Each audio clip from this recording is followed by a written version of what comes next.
Sa mga nakaraang panahon, nagkaroon ng malawakang pag-uusap ukol sa mga isyu at ligasyon laban kay Pastor Apollo Kibuloy, partikular na ang isyu ng human trafficking at iba pa. Tilang hindi matapos-tapos ang usapin dahil sa kakulangan ng matibay na ebidensya at mga saksi. Subalit nagbago ang lahat nang magdesisyon si Senator Risa Hontiveros na isubuhin na o ipatawag ang pastor sa Senado. Ayon sa senadora, may mga lumabas ng mga saksi, ngunit pinaghihila ang mga peking testigo. Kaya naman mabilis na binatiko si Hontiveros ng taong bayan sa kanyang naging hakbang. Ang pagpapatawag kay Pastor Kibuloy sa Senado ay nagdulot ng malaking reaksyon mula sa publiko. May mga sumang-ayon sa hakbang ni Sen. Risa Hontiveros, samantalang may mga nagpahayag ng patutol. Ito ay nagdulot ng mga maraming pagtatanong at pag-aanalisa sa likod ng desisyon na ito at sa mismong isyu ng human trafficking na patuloy na nakaaapekto sa lipunan.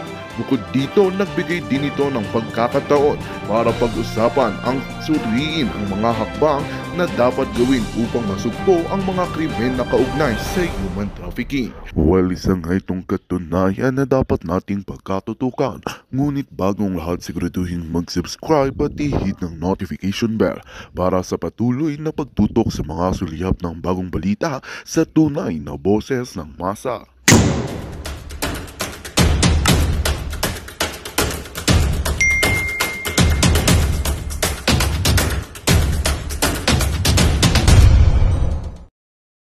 Si Pastor Apollo C. Kibuloy nadamay din. Nung hindi pa presidente si dating Pangulong Rodrigo Duterte, wala pang kaso. Biglang nagkakaso ng after na. At ngayon, sa recent na pagdinig sa Senado, nadadrag ang pangalan ng mag-amang Duterte na kesyo. May gun store daw doon sa Glory Mountain na sinasabi. So, nakita po ba ninyo na itong lahat ay may kaugnayan?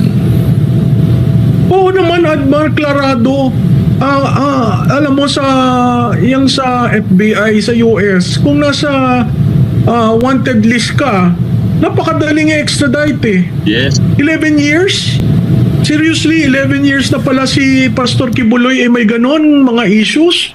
Pa hindi nyo dinakip? Ba't hindi nyo in-extradite? Diba? So, talagang itong operasyon na ito, let's call it as such. It's an operation of those powers that do not like a Duterte come 2028.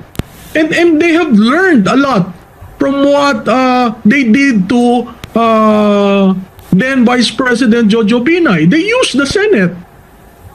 Why? Again, the Senate is national in scope. So, kung mayroon ka diyang hearing, at lahat ng, all the senators are small republics. So, pag ginawa mo yung hearing na yan, you get the whole nation up and listening. And the more gory the details are, the better for the optics in terms of putting somebody down. Ang problema, sa simpleng sagot, parang simpleng sagot na tambalos-los. Natutumba yung kalaban. Ano yung simpleng sagot ni Vice President? Bakit? Ano ba yan dyan sa mountain? Tindahan ba ng mga baril yan? Diba? Very basic. So, yung Duterte brand, napaka-basic sumagot sa isang tapon sa kanila na politikal. Ako nga, ang sinasabi ko, para silang Teflon eh. Batuhin mo ng batuhin, lumalakas. Batuhin mo ng banuhin, lumalaki yung base. Again, bakit? Kailangang intindihin ng mga tao sa politika, they represent Juan de la Cruz, yung DE. Yun ang storya ng Rodrigo Duterte nung eleksyon. Out of nowhere, everyone was saying no, he cannot pull it, but he was able to. Bakit? Authentic, organic, yung mga tao na nandyan sa gilid-gilid na hindi naman importante sa mga politikong tradisyonal, sila yung nagdala. So may pagtatampo ba? Hindi. Kasi yung first 100 days niya, except yung pagpunta at pagtirik ng flag sa kung saan man yung island dyan sa West Philippine Sea, ay natupad niya. Frontline, improve. Diba? May malasakit sa taong bayan. May kalinga. Yun lang naman napakadaling i-please ang botanteng Pilipino kasi personal ngayon, kung ikaw katulad nung iba na alam mo, pera ng bayan, akala mo kung gumastos siya, di ba? Ang behavior niya, amo-amo, padre de pamilya, kailangan protektahan ng mga miyembro sa House of Representatives. Kitang-kita ng taong bayan, pag ganun dalawa, sinong pipiliin mo? So sa akin, gusto niyo maging Pangulo, meron ng proof of concept. Kaya ng isang Rodrigo Duterte coming from nowhere to win versus those who have been planning for it for several years at pagpasok nitong isang hindi mo alam kung sino ay nagkatumbahan. So if you're looking for a playbook, parati sabi ni Presidente Duterte, wala yung playbook, wala akong playbook. I threw it out. There is no playbook. If the playbooks are defined by foreign consultants, this is what's happening. Sasabihin lang ng foreign consultant, sige gawin mo yan, bakbakan mo. O sino nag-erode ng trust? Tingnan natin sa numero. Kasi yung numero ng mga survey firms, hindi pareho ang numero, pero pareho ang trajectory. Anong ibig sabihin nun? Sino nawawalaan ng ang tawag doon trust deficit? Sino? At alam natin, lalo na doon sa mga taong nasa kampanya, ang tiwala ay mahalaga. Ang tiwala, hindi mo kayang gawin overnight. Okay? Ang awareness, kaya mo yan. 90-day campaign period, maglagay ka ng maglagay ng ad. Katulad ng ginawa ng dating kandidatong Martin Romualdez. He spent 350 million pre-campaign. Tumaas ang awareness. Nanalo? Hindi. Kasi tiwala. Ma'am Malu, ang pamagat o paksa noong candlelight prayer rally dyan sa Cebu City kagabi for transparency, accountability, peace and security. Ito ba ay meron ngayon sa Administrasyong Marcos? At kung ikukumpara mo yan doon naman sa nagdaang administrasyon, meron ho ba yan? Wala. Well, alam mo, yung mahirap i-compare doon sa nagdaan kasi 6 na taon yan. Ito, 2 taon pa lang. Pero makikita natin accountability, wala. Bakit? Sino ba ang nagsimula ng People's Initiative? At kanino galing ang pondo? Di ba nag-deny na sila? At iniwan na lang hanging dry si Mr. Oñate at saka yung grupo ng mga abogado. May transparency ba? Wala. Bakit? Liquidation by certification nga May kinulungan ng mga host nyo, di ba? Yes. At dahil ayaw sabihin kung saan nanggaling yung impormasyon. At dahil doon, si SMNI ay binandera nila na ang daming illegalities sa kanilang franchise. Peace, kamamatay lang na 6 na sundalo sa Lanao del Norte, no? Marami pang peace and order situation na nangyayari dito sa atin. May pinasok na Taho restaurant malapit sa Ika at Xavier. Anong kinuha? Mga laptops at computers ng mga bata. May pinasok na isang alhasan sa Cotabato City. Anong ginawa? Wala. Para lang walang takot So kung wala kang takot, ibig sabihin, palakasan tayo. Security, saan ka naman nakakita na nawala na ang base militar? Meron tayong ilang EDCA sites. At sinabi ni Pangulo dun sa huli nilang pagkikita ng ambassador ng Estados Unidos, you are welcome, you can use whatever. Ano na tayo, no? Are we a sovereign nation? Or are we here to fight the battles ng Estados Unidos? Hindi natin kalaban ang China. May pagkakaiba, may may kailangang ayusin, pero certainly hindi para to draw the guns and fight each other. But pag pinapagtibay mo ang Batanes and asking Ibatans to be part of reservist of the nation, ano tayo? Makikipag-away tayo sa gera ng mga Amerikano dahil gusto nilang dalhin ang laban dito sa Asian continent. Parang dun sa lahat na tinanong mo, at sa 2 taon nitong administration na ito, gumuho lahat yung 4 na variables. Mamalu, huli na lang mula sa akin.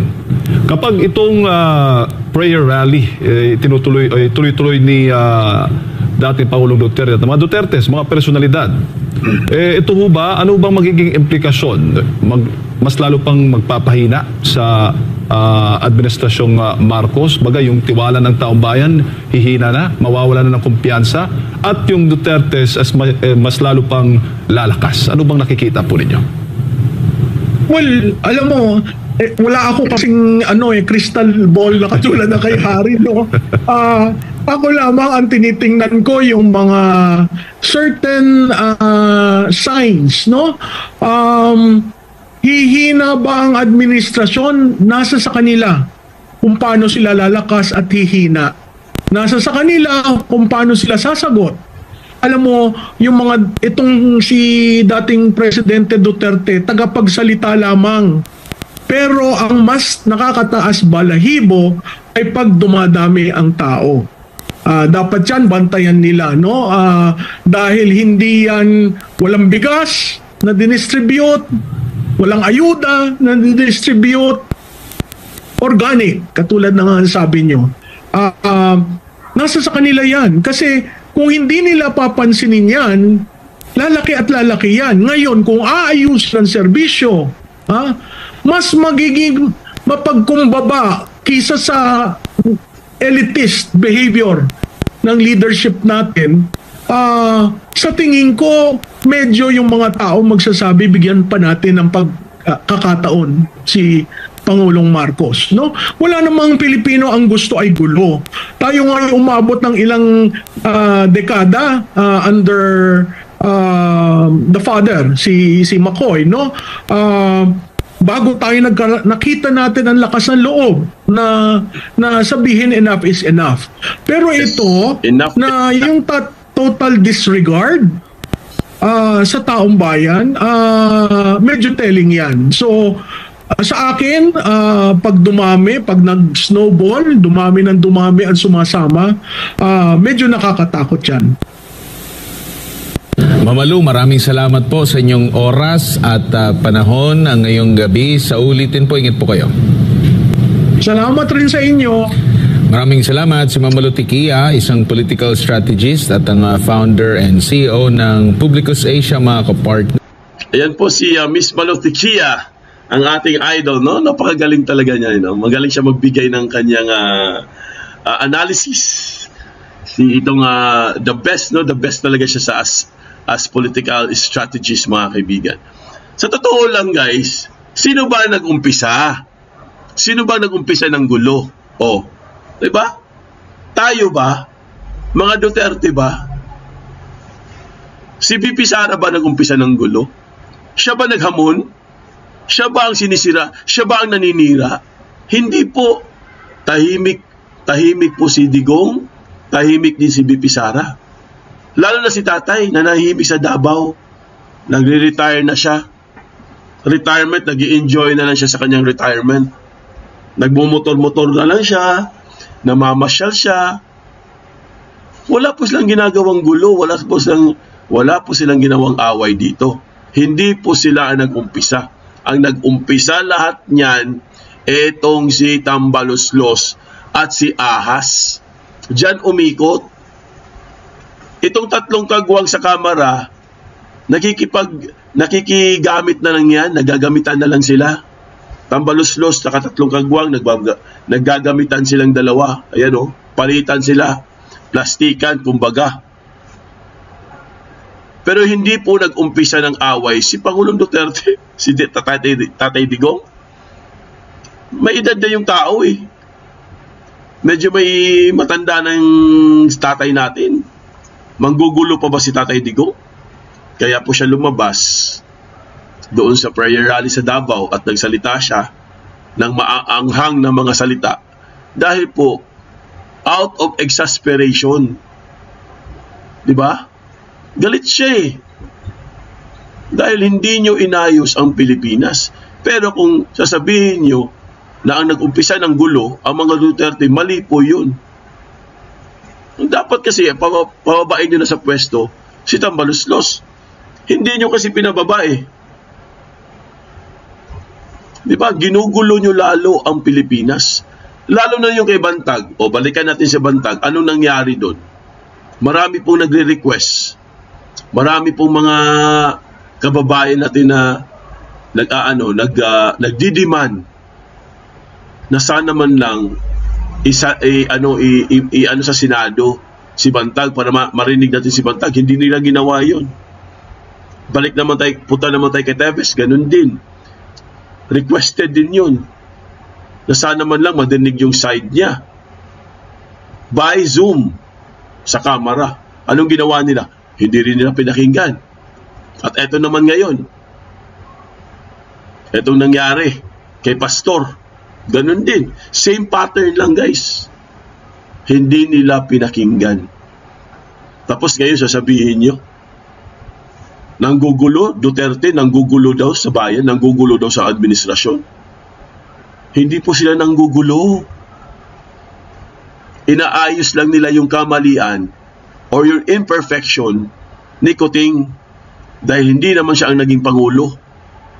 Ang Pangulo talaga natin si Ahas, si Galema, si Medusa, si Valentina. Dami pangalan. Grabe.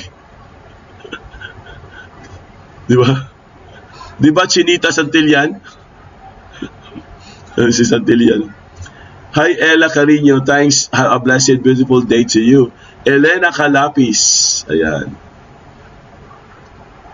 Tapos sasabihin nyo, magulo tayo, magulo ang mga DDS, magulo ang mga supporter ni Duterte. Hindi po kami magulo. Tahimik nga kami. Di ba? Inumpisahan nyo eh.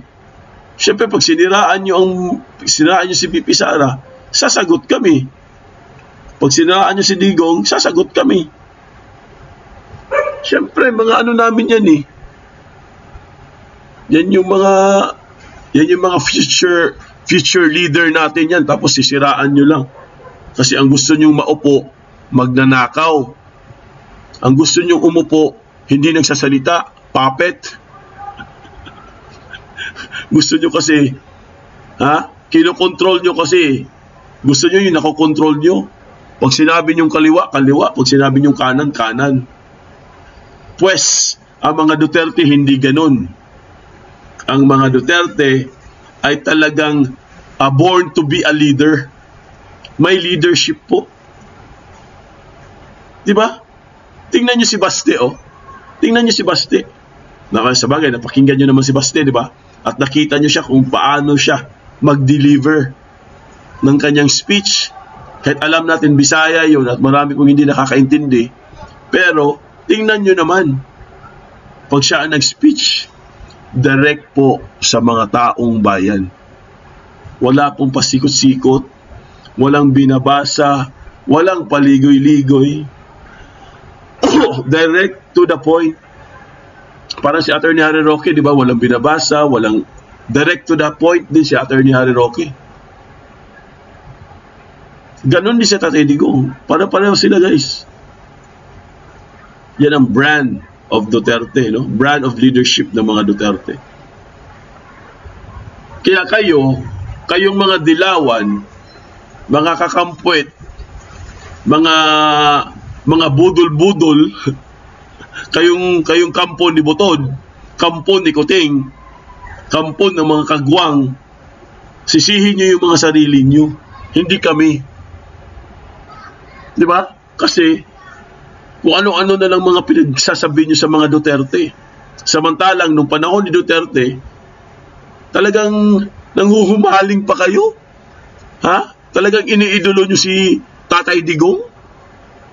Tapos bakit nyo biglang sisiraan ngayon? Na hindi nga siya ang Pangulo eh. Si Tatay Digong, hindi siya Pangulo ngayon. Pero si Digong ang tinatarget nyo. Si VP Sara ang target nyo. Samantalang hindi naman sila ang Pangulo. Mariosep, Giahak, dapat ang tatargetin nyo ang leader, ang Pangulo.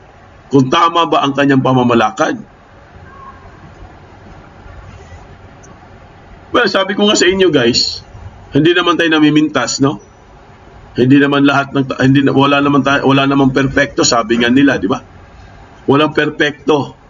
There's no such thing as perfect na tao, wala po. Lahat tayo may imperfection, lahat tayo may mali. O, hindi po namin sinabi na perfect po si Kuting, ha? Hindi po namin sinabi yun. Ang sa amin lang, sana man lang, he has to act, no, as the leader. He has to act as the president. Hindi niya pinapakita eh. Feeling kasi namin, may nagmamando sa kanya sa likod niya. Para siyang hinahawakan dun sa likod. Para siyang disusi. Na pag hindi mo niliwain yung susi, hindi gagalaw. Nye. Parang robot ba? Ganun lang. Di ba? Tama? Di ba, Chrissy Brooks? Hello, Chrissy Brooks. Si Butod, Commander-in-Chief. Di ba? Hindi naman kasalanan ng mga Duterte yan. Hindi rin kasalanan ni VP Sara yan. Pero bakit naumpisa o bakit po na-invento ang tambaluslos or tambalolo na lang? Tambalolo, hindi na tambaluslos. Oh, bakit ba naumpisa or nag-umpisa yung tambalolo na yan? Oh, bakit? Dahil nga kay tambalolo. Kay Specker. Kasi na-paranoid siya. Oh. Mga hanggaw kayo ba? Mga hanggaw. Diba? Tapos sisisihin po tayo. Sinisiraan daw natin yung administrasyon. Imbis na tumulong tayo. Anong tulong? Anong gusto niyong tulong? Hindi pa ba sapat yung nabudol kami? Hindi pa sapat yun sa inyo? Hindi ba sapat yung binoto namin siya dahil akala namin magaling siya na leader? Hindi ba sapat yun? Sa bagay, nabudol nga tayo. Mga buang. Ayan po mga kaibigan, no? Pasensya na kayo guys, medyo mahaba yung video ni ni Miss Malutikia. Pero at least naintindihan natin guys. Nabigyan po tayo ng mas malinaw na paliwanag kung bakit po yung sinasabi kasi ng mga kalaban dyan, no? Naduwag na daw si Digong. May nagsabi nun no? Sino ba yung nagsabi nun? Naduwag na daw si Digong? Oh, may nagsabi nun. Naduwag na daw si Digong. Nagbago na daw ang tono. Oh, pero ano sinabi ni Miss Malutikia? Oh, pinaliwanag na niya. Tama lang ang kanyang ginawa. Tama lang ang kanyang speech. Tama lang ang recipe. Kumbaga parang ganun yun eh. Perfect recipe. Kasi po mga kaibigan, di ba sinabi ko na sa inyo kahapon? Bago pa sinabi ni Miss Malutikia yan, sinabi ko na sa inyo kahapon. Ang mga Duterte po, nagbe-base yan sa lugar. Tinitingnan din nila kung saan sila. Hindi yan banat lang ng banat, banat ka lang ng banat. Kailangan tumitingin-tingin ka sa mga paligid mo kasi matatalino ang mga Duterte. Kung mga systematic sila guys eh. Kasi alam ni Duterte, ando siya sa Cebu. At alam niya ang Cebu, nagpaliwanag na kasi si Mayor Mike kung ano talaga ang adhikain niya. Kaya po si Duterte, may nahon lang. Diba? Tinitimpla lang niya yung sarili niya. Nilulugar lang niya ang sarili niya. Pero hindi po yun naduduwag. At hindi rin yun nagbabago ang tono. Never. O, diba sabi ni Mas Palu? Kahit si Miss Malutikia. O, political strategist na yan. ganun din sinabi niya. Kung ano yung sinabi ko, ganun din sinabi niya. Ibig sabihin, tama yung reaction natin. Tama yung observation natin. Kasi minsan guys, sabi nga sa English, no? Sometimes you have to choose your battle. Oh, di ba? English yan, ha? Oh, hindi lang bira ka lang ng bira. Oh, di ba? Matalino nga eh. Matalino si tatay. Sinisiraan, sabi ni Manisande Escolano, sinisiraan ng admin, wala nang sinisiraan, sira na. O sira na talaga yung admin. O sa mga hindi pa nagtuslok dyan, beke naman. Yung mga bagong dating dyan, beke naman magtuslok-taslok tayo guys. Libre po magtuslok, at libre din mag-share ng video, libre din mag-subscribe. Ayan, tuslok. Josefina Sales. Hello. Ayan. Correct ka, foodie. Ayan, sabi ni Josefina Sales. Elizabeth Xiao. Kay Tambaboy. King Tambalolo. Oy, Tambalolo. Tawag natin sa kanya, Marino, ha. Ayan. Betagalban, Marino. Casey Ruiz. Abers. Prayer rally nga. Prayer. Prayer nga. Prayer. O, kaya nga nagdasal si Attorney Harry Roque. Si Pina Sales. May mga tao kasi sa mabigyan lang ng 1 kilo ng bigas na mabaho at dilatang lasang kalawang, tanggap lang sila, di naman sila yung mayaman. Yes, Josefina Sales, I agree. May tao talagang ganun. 334 likes, ayan. Kampihan ang katotohanan. Sa De Escolano, sinisiraan ng admin. Walang sinisiraan ay sira na. Correct. Antayin natin ang June 30. Goodbye, Kuting. Casey Burst, paano tuslukin? Norberto Fuentabella, ayan, tuslok na. Lailani Garcia, Sir Foodie, yung mga trolls, BOBO ang mga jutak nila. O mga jutang ginina. Yung mga trolls, mga jutang ginina nyo. Josefina Sales, sana nga Crazy. Oo, no? Crazy Brooks. Antayin natin yan, Crazy Brooks, ha? 350 likes na, sabi ni Bete Galban. Sa mga hindi pa nagtuslok dyan, yung mga bagong dating, beke naman.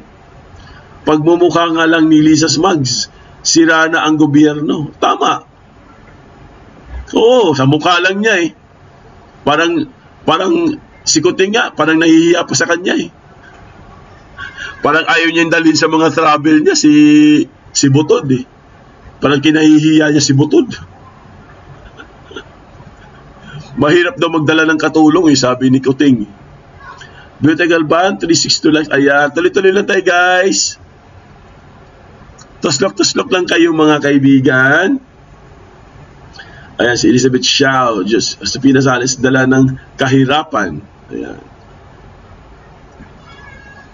Oh, syempre, dala ng kahirapan. Ganun talaga. Tanggap na lang ng tanggap. Syempre, kumakalam ang sikmura.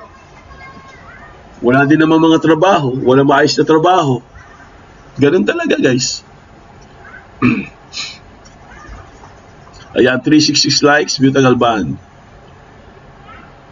Tama lang si Tatay Digong kasi prayer rally ang tema. Chinita Santillan. May pitik naman. May pitik naman. Hindi naman lahat na ano. May pitik din naman. Andyan si Harry Roque. Andyan si Baste. Andyan si Glenn Chong. Di ba po, pitik-pitik din naman sila.